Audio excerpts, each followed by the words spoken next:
मैं इस वक्त जनपद गाज़ीपुर में मोहम्मदाबाद कस्बे में मौजूद हूँ और इस खोज के लिए निकला था कि इस वर्ष 2021 में जो बच्चे यूपीपीएससी के इम्तहान दिए हैं उनमें कौन कौन बच्चे कामयाब हुए हैं। उसी कामयाबी में एक नाम मुझे मिला है, मोहम्मद इमरान। वालिद मोहतरम का नाम है मोहम्मद नसरुद्दीन अंसारी और आज इनसे पहली मुलाकात हो रही है। पहली बात तो मैं इन्हें पूरे जनपद की जानिब से और अपने G72 न्यूज़ की जानिब से आपके पूरे परिवार और आपको मुबारकबाद देता हूं कि आपने कामयाबी हासिल की है। मैं पहली प्रक्रिया में जानना ये चाहता हूं आपसे कि आपको इस कामयाबी मिलने में किनका सबसे अधिक सहयोग या ताउन रहा है। जी, मेरी इस सफलता में सबसे ज़्यादा जो सहयोग है वो मेरे वालिदैन का रहा है और उसके बाद मेरे घर वाले हैं।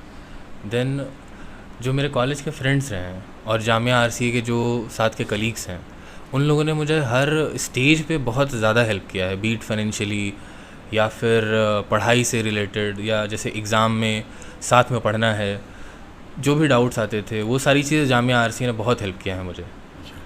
जी,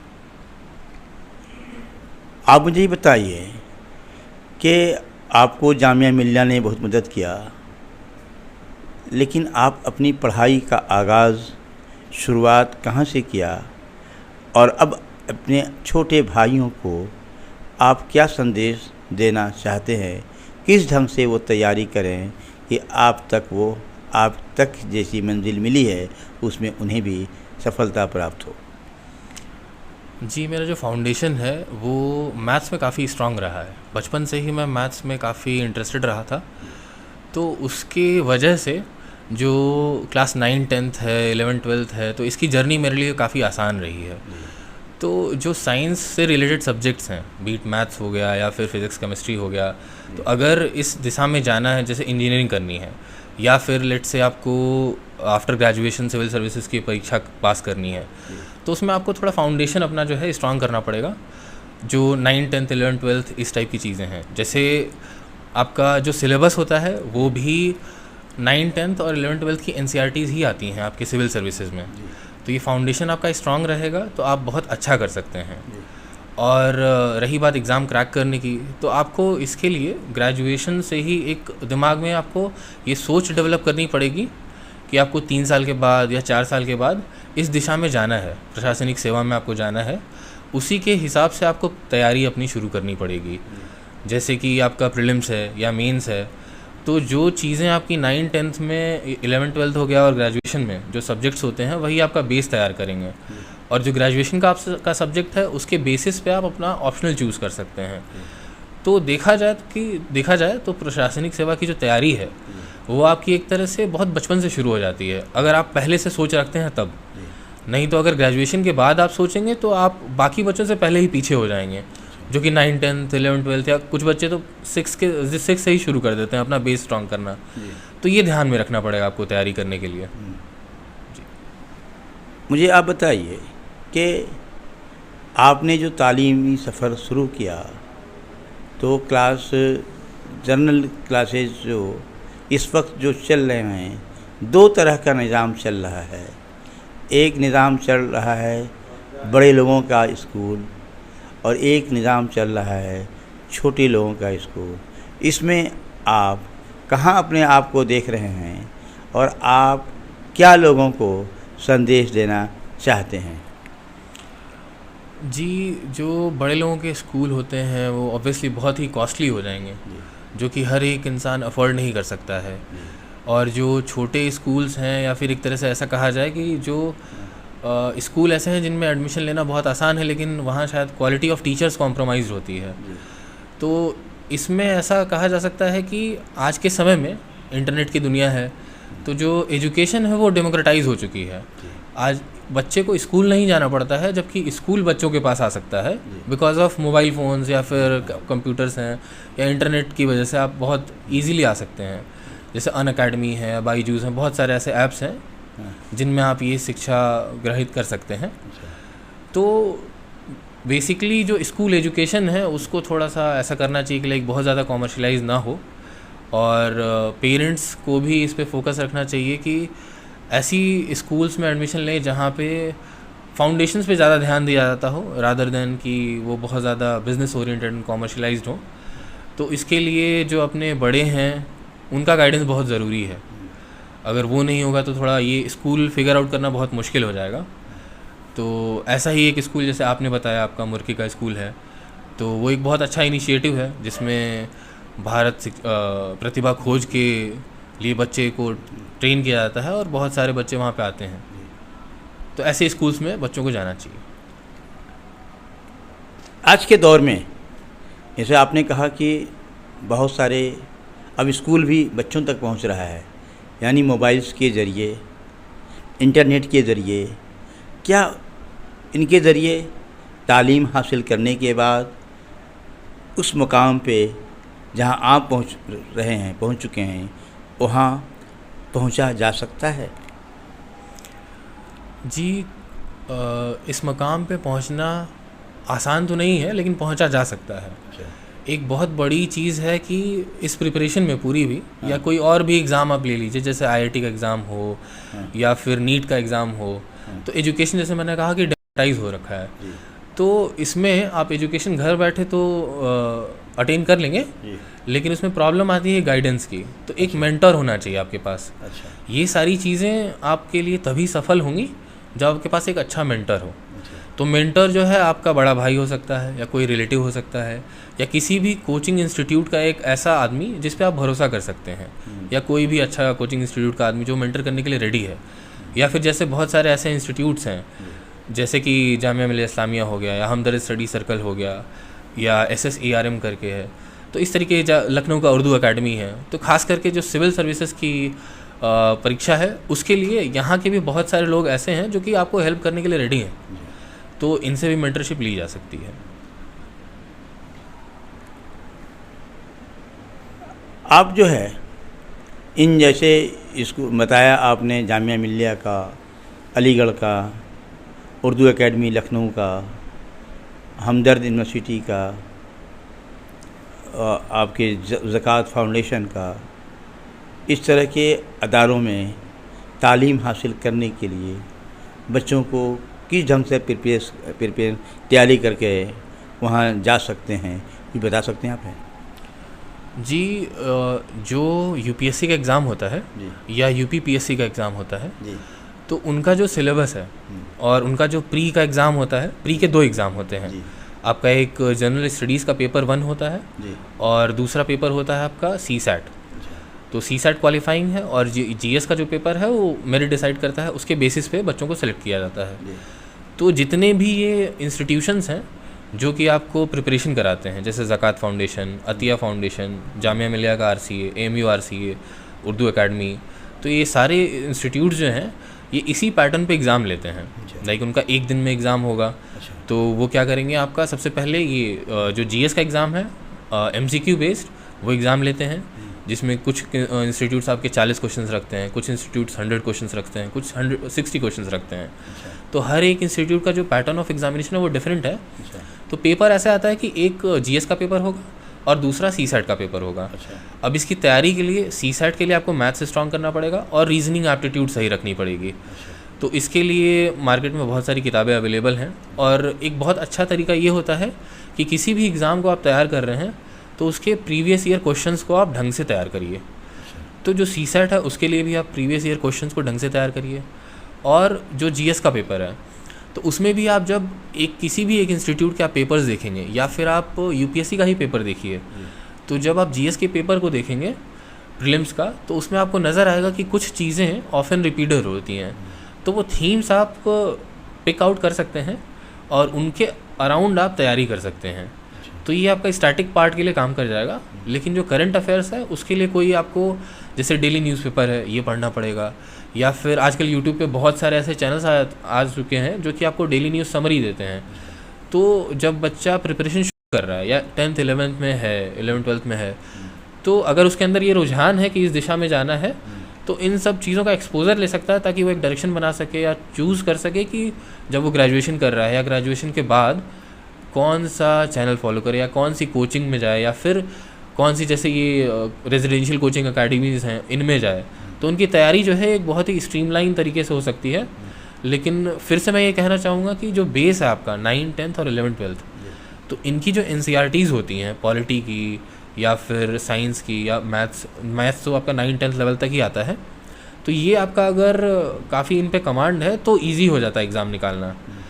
तो कहने का संक्षिप्त तौर पे ये है मतलब कि आप जो PYQs हैं सबसे पहले उनको देखिए, जो प्रीवियस ईयर क्वेश्चंस हैं उनको सॉल्व करने की कोशिश करिए, और उसके बाद आप जो सवाल नहीं आ रहे हैं या जो समझ में ही नहीं आ रहा है तो उसके लिए जो रेफरेंस बुक हैं NCERTs या फिर किसी टीचर से संपर्क करिए। तो इस तरीके से आपको जाना चाहिए तैयारी करने के लिए। तो ये जो जामिया RCA के या फिर AMU RCA के एग्ज़ाम्स हैं ये आप इजीली क्रैक कर पाएंगे। आपके इस इम्तहान में कितने बच्चे शामिल हुए थे फर्स्ट पीरियड में, और कितने बच्चे आपकी तैयारी हुई, बताएंगे इसमें आप? जी, जो अभी एग्ज़ाम हुआ है UP PSC 2021 का जी, उसमें प्रीलिम्स में 6 लाख से ज़्यादा लोगों ने एप्लीकेशन भरे थे और 3 लाख से ज़्यादा लोगों ने एग्ज़ाम को पास किया था प्री में। जी। अब उसके बाद 3 लाख लोग अपीयर हुए थे प्री में, जिसमें से 5,000 के आसपास लोगों ने मेंस में अपीयर हुए। फिर 5,000 जब मेंस में अपीयर हुए तो उसमें फिर 1200 कुछ बच्चे, PSC 2021 का एग्ज़ाम था उसमें करीब 6,91,000 लोगों ने एप्लीकेशन फॉर्म भरा था, जिसमें से लगभग आधे बच्चे 3,21,000 के आसपास बच्चों ने एग्ज़ाम में अपीयर हुए थे। और उसके बाद प्रीलिम्स का एग्ज़ाम क्वालिफाई करने वाले लगभग 7,000 के आसपास बच्चे थे, 7,678 बच्चे थे। और इसके बाद मेंस का एग्ज़ाम हुआ तो इंटरव्यू के लिए 1285 बच्चे एलिजिबल हुए, और आफ्टर इंटरव्यू 627 बच्चों का फाइनल सिलेक्शन हुआ, जबकि वैकेंसी आपकी 678 लोगों की थी। तो ये जो बीच में जो गैप है आपका, तो दैट इज़ बिकॉज कि उतने एलिजिबल बच्चे मिले नहीं। तो फाइनली 627 बच्चे सेलेक्ट हुए हैं, जिनमें से मैं एक बच्चा हूँ। मेरा सिलेक्शन जो हुआ है वो डिस्ट्रिक्ट कमांडेंट होमगार्ड्स के पद पे हुआ है, और इस साल डिस्ट्रिक्ट कमांडेंट होमगार्ड की 6 वैकेंसी थी, जिनमें से मैं बुनियादी तौर पे आमतौर पर बच्चों को किस ढंग से तैयारी करें ताकि वो अलीगढ़ मुस्लिम यूनिवर्सिटी के या जामिया मिल्लिया के या हमदर्द के या उर्दू अकेडमी में इन जो इम्तहानात सिविल सर्विस की तैयारी करते हैं ताकि उनमें वो शामिल हो सके और कामयाबियाँ हो सकें? जी, जो AMU RCA है या उर्दू अकेडमी है लखनऊ का, या हमदर्द स्टडी सर्कल है, और जामिया मिल्लिया इस्लामिया है, या अतिया फाउंडेशन है, तो ये जितने भी इस तरीके के इंस्टीट्यूशंस हैं जो कि आपको सिविल सर्विसेज की प्रिपरेशन की एक ग्राउंड देते हैं, तो सबका जो रिक्वायरमेंट है वो अलग अलग है। जैसे हमदर्द स्टडी सर्कल आपको बहुत ही डिसिप्लिन्ड वे में एक तैयारी कराता है, फिर जामिया मिल्लिया इस्लामिया में आपको बहुत ही फ्रीडम होती है, और इसमें 4 कैटेगरी JMI RCA में जैसे मुस्लिम कैटेगरी के लोग हो गए, वुमेन हो गई, और SC ST, ये 4 कैटेगरी के लोग अलाउड होते हैं। अतिया फाउंडेशन इसमें शायद ये कैटेगरीज नहीं है, और हमदर्द स्टडी सर्कल में भी कैटेगरी का कोई बार नहीं है। तो जब शुरू में बच्चा जाता है जैसे ग्रेजुएशन करा, तो आपको अपने बेसिक्स स्ट्रांग रखने चाहिए ताकि आप उन लोगों से कॉम्पीट कर पाएँ जो लोग ऑलरेडी इसमें हैं, जो JMI RCA HSC है। बिकॉज जो पूल ऑफ स्टूडेंट्स आपका इन इंस्टीट्यूट्स में आता है वो ऐसा होता है कि जो 1 बार या 2 बार प्रीलिम्स दे चुका होता है या मेंस भी लिखा होता है, तो उनके अंदर जो कॉम्पिटिटिवनेस होती है वो बहुत ज़्यादा होती है। तो जब आप इन एंट्रेंस एग्जाम की तैयारी कर रहे हैं तो आप उन लोगों से कॉम्पीट कर रहे हैं जो आपसे 2 साल 3 साल आगे हैं, तो आपको उस हिसाब से अपनी प्रिपरेशन करनी पड़ेगी कि आप इनसे कॉम्पीट कर पाएँ। और शुरू में ही अगर आप जस्ट ग्रेजुएशन के बाद आपने अगर मान लीजिए कोचिंग का मटेरियल कंज्यूम नहीं करा, लेट्स से जो भी लोग कोचिंग करता है या कोचिंग नहीं करता है, तो इवेंचुअली वो लोग जो लोग कोचिंग करते हैं वो तो पैसे दे के क्लास करते हैं, और जो लोग कोचिंग नहीं करते हैं वो भी इवेंचुअली कोचिंग का ही मटेरियल कंज्यूम करते हैं। टेलीग्राम से वीडियोस उनको मिल गई या किसी दोस्त की वीडियोस मिल गई या बुक पढ़ लिया है, तो इस तरीके से वो लोग सेम मटेरियल कंज्यूम कर रहे हैं। तो ये चीज़ पढ़ के आपको थोड़ा सा अपना बेसिक्स स्ट्रांग करना पड़ेगा उसके बाद आप जैसे HSC है या फिर SSERM करके sir Syed education revolution mission है, ये आपका शाहीन बाग में है। तो इस टाइप के इंस्टीट्यूट्स में आप इनिशियली जा सकते हैं ताकि आपका जो फाउंडेशन है वो स्ट्रांग हो जाए, या आप कोचिंग कर लिए तो भी आपका फाउंडेशन स्ट्रांग हो जाएगा।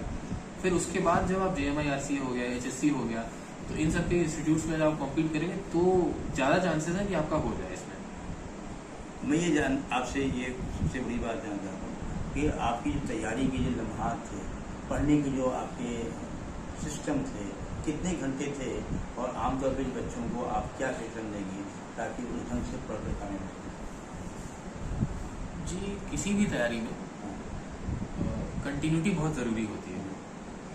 खासकर जो UPSC का एग्ज़ाम है तो इसमें लगभग साल या 1.5 साल तक कंटिन्यूअस अगर आप पढ़ाई कर रहे हैं तो चांसेस ज़्यादा हैं कि आप क्वालिफाई करेंगे। तो इसमें जैसे स्टडी आवर्स की बात की तो study hours per day continuously 10 hours निकालना बहुत डिफिकल्ट हो जाता है। मतलब 10 आवर्स डीप स्टडी की बात कर रहा हूँ मैं। इसका मतलब ये है कि आप जैसे टी का ब्रेक लेते हैं या फिर पढ़ते पढ़ते आपने यूट्यूब वीडियो ब्राउज कर लिया, तो वो सब टाइम निकाल दें, सिर्फ और सिर्फ फोकस स्टडी जो आप कर रहे हैं, अगर ये आप 10 घंटे करते हैं तो बहुत ज़्यादा है। तो फोकस स्टडी का टाइम आप 8 घंटे रखें रेगुलर। लाइक अगर जैसे आप मैं जब अपना पढ़ाई करता था तो मैं लैपटॉप पे हर आधे घंटे ट्रैक करता था। लाइक पूरा 24 घंटा जो है उसका आधा घंटा मेरा ट्रैक करता था।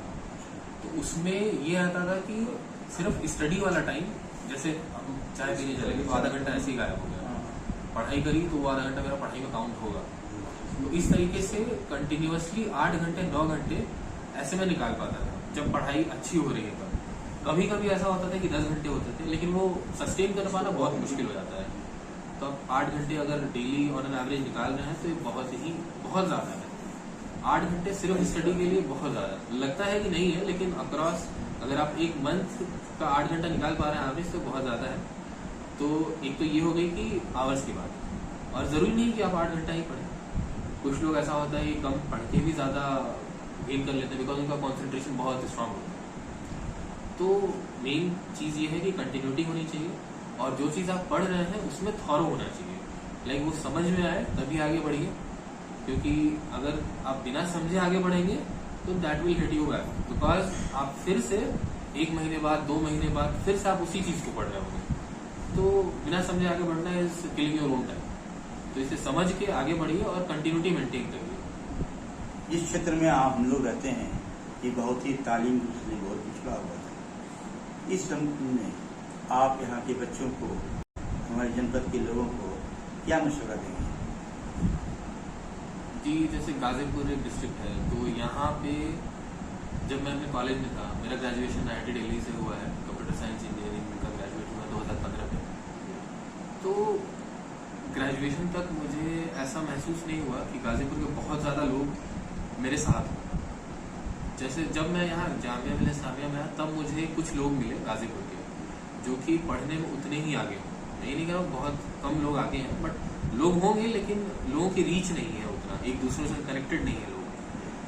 तो उस संबंध में मैं ये बोलना चाहूँगा कि जो यहाँ पे ऑलरेडी कनेक्ट, जो लोग आगे बढ़ चुके हैं वो लोग आपस में कनेक्ट हों और एक जागरूकता का मैसेज बच्चों पे और उनके पेरेंट्स के साथ जाए, ताकि जो बच्चे अभी लाइक 5th 6th में हैं तो उनका फाउंडेशन स्ट्रांग होना चाहिए। तो सिंस हम लोग बहुत हम लोग कुछ अचीव कर चुके हैं जिंदगी में, एक एग्ज़ाम निकाला या फिर कहीं जॉब कर रहे हैं, तो गाजीपुर के नज़रिए से देखा जाए तो एक स्टेबल लाइफ मिल सकती है।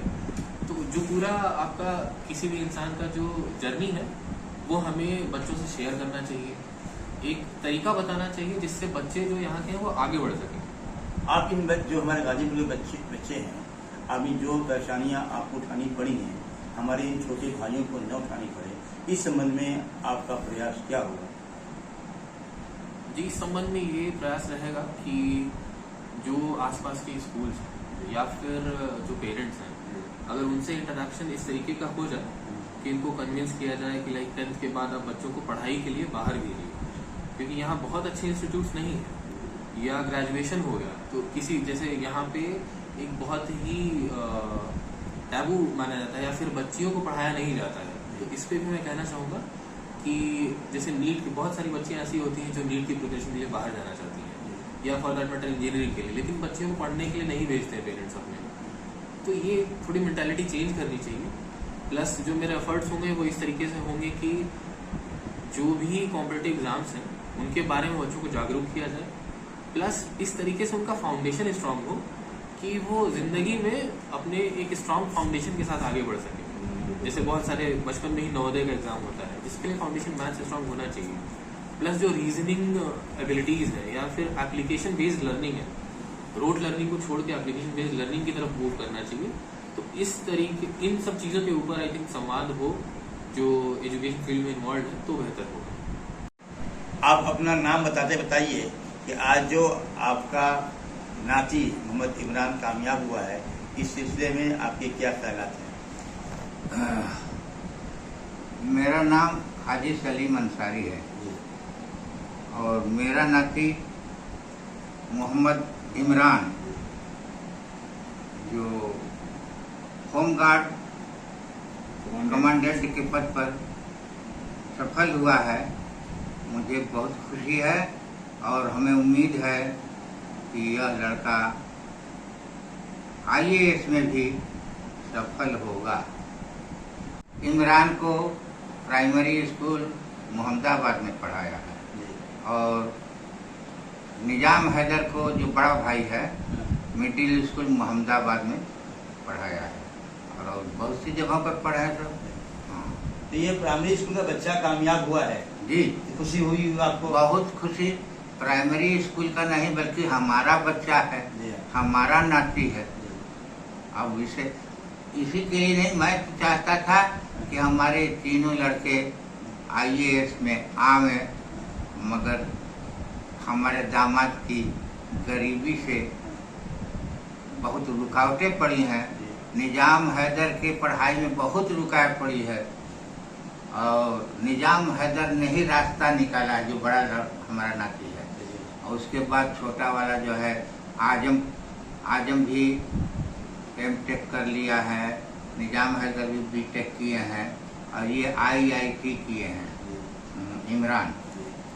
खुशी की बात है और इससे भी अच्छा मैं चाहता था, लेकिन जितना देगा मालिक उतना ही पाएंगे हम।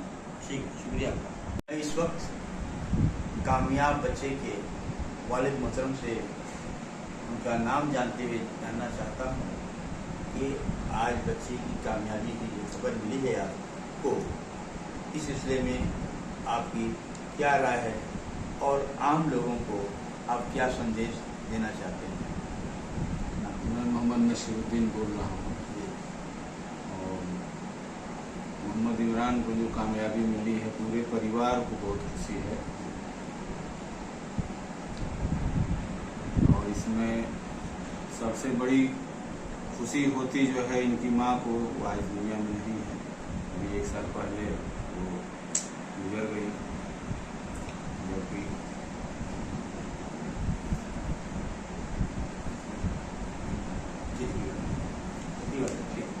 जो है इनके लिए मेहनत किया, पढ़ाया लिखाया, जो है सब सारा चीज़ बहुत ज़्यादा उनकी ख्वाहिश थी जो है हमारा लड़का जो है एक अच्छे पोस्ट पर जो है अधिकारी बने, बहुत ख्वाहिश थी, लेकिन बेचारी जो है चली गई जो है कोरोना के काल में। मैं यही चाहूँगा कि सभी लोग अपने बच्चे लोगों को अच्छी तालीम दे, पढ़ाएं और परिवार को आगे बढ़ाएं। यही हम चाहते हैं, परिवार को सबको बड़ी खुशी है। ठीक है। कामयाब मोहम्मद इमरान के भाई साहब का तारुफ जानते हुए ये जानना चाहता हूँ कि आपके भाई को कामयाबी मिली है, आप इसे किस निगाह से देखते हैं और लोगों को क्या संदेश देना चाहते हैं आप? जी, मेरा नाम निज़ाम हैदर है, मैं मोहम्मद इमरान का बड़ा भाई हूँ। सॉफ्टवेयर इंजीनियर हैं चेन्नई में। और जो इमरान को कामयाबी मिली है उससे हम सभी लोग बहुत ही ज़्यादा खुश हैं और ये एक बहुत ही बड़ी कामयाबी है हम सभी लोगों के लिए। जिस मेहनत से गुज़रे हैं, जिस दौर से गुज़रे हैं और जिस कामयाबी पर वो आज पहुँचे हैं, उनके लिए भी बहुत बड़ी चीज़ है। तो बाकी सब लोगों के लिए हम यही कहना चाहेंगे कि जिस भी सिचुएशन में रहें, जो भी आपका मोटिव है, जो भी एक आपका ध्येय है, एक टारगेट है, उसको आप पूरा करिए और उसके तरफ लगन से, निष्ठा से लगे रहिए, बने रहिए और काम करते रहिए, क्योंकि कंटिन्यूटी और डिसिप्लिन से ही किसी चीज़ में आप मास्टर हो सकते हैं, बिना उसके आप नहीं हो सकते।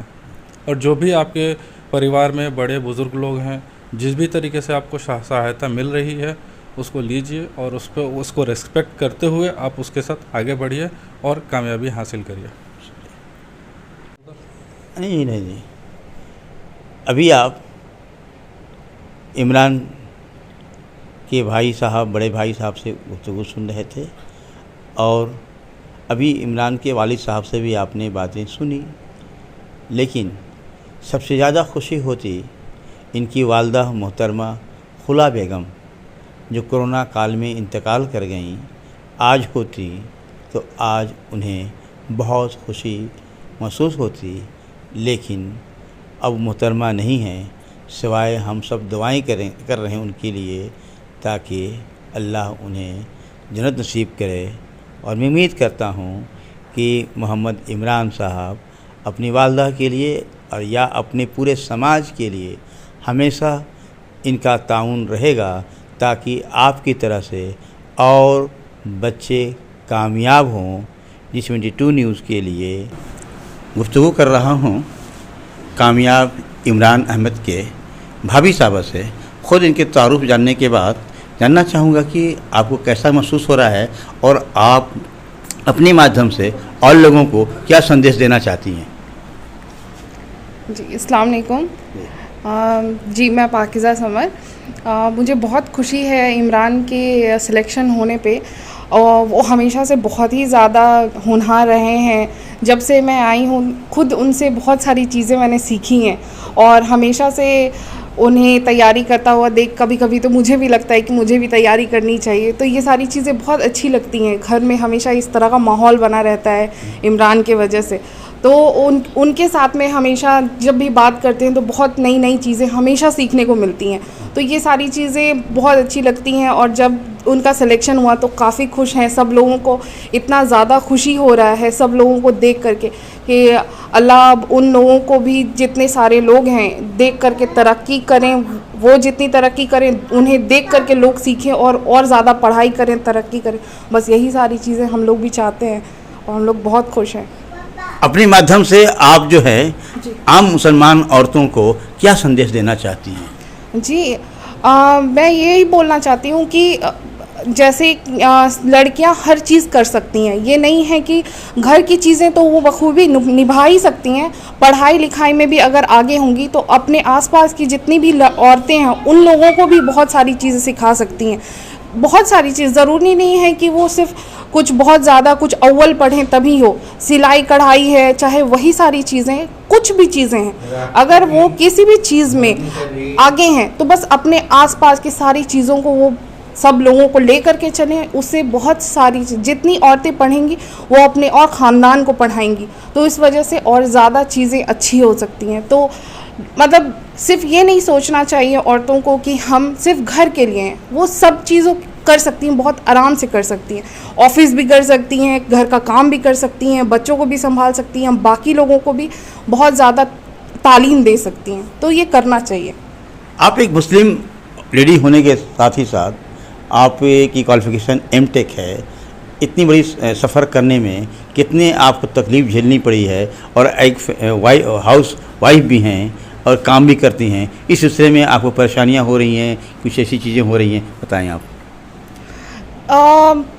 मेरी बहुत ज़्यादा तकलीफ़ तो नहीं थी करने में, क्योंकि मेरी दादी जो थी वो ख़ुद बहुत पढ़ी लिखी थी, जिसके वजह से हम लोग हमेशा से मतलब घर में माहौल ही रहा बहुत ज़्यादा पढ़ाई लिखाई का।